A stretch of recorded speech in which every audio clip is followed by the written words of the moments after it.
Жаздың маусым айы, аптап ыстық. Шөлді қалай басамыз? Айналадағы түрлі сусыннан көз тұнады. Қайсысын таңдаған дұрыс?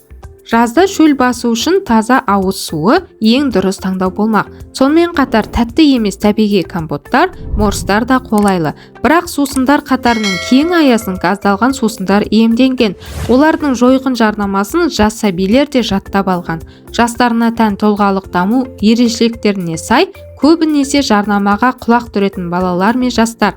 Сондықтан олардың газдалған сусындарды көбірек тұтынатындығы таңғаларлық емес. Ал шынына келсек, газдалған тәтті сусындардың денсаулыққа зиян келтіретіндігін олардың құрамдағы қанттың орасан зор мөлшерінен көруге болады. Бір стақанда шамамен 40 грамм, яғни 6 шай қасық. Қанттың зияндылығы белгілі жайт. Тәтті газдалған сусынның бір үлесін ішіп, қанттың мол мөлшерін қабылдаймыз.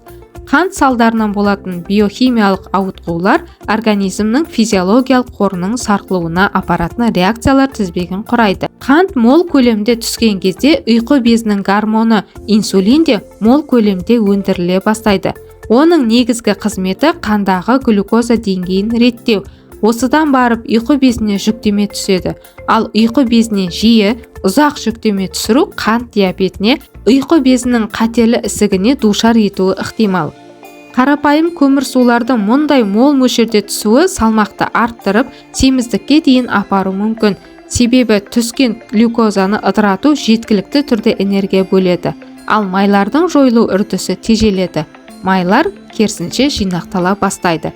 Газдалған сусындарға түрлі дәм және табиғи тұз беруді хош иістендіргіштер мен бояғыштар қамтамасыз етеді. Ал олардың бауыр қызметіне кері әсер етіп, түрлі аллергиялық серпін тудыратындығы белгілі.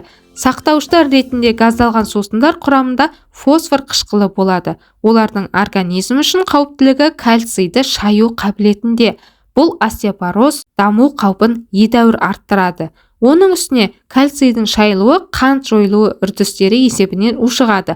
Осылайша тәтті сусындар остеопороздың жастар арасында таралуына себепші болуда.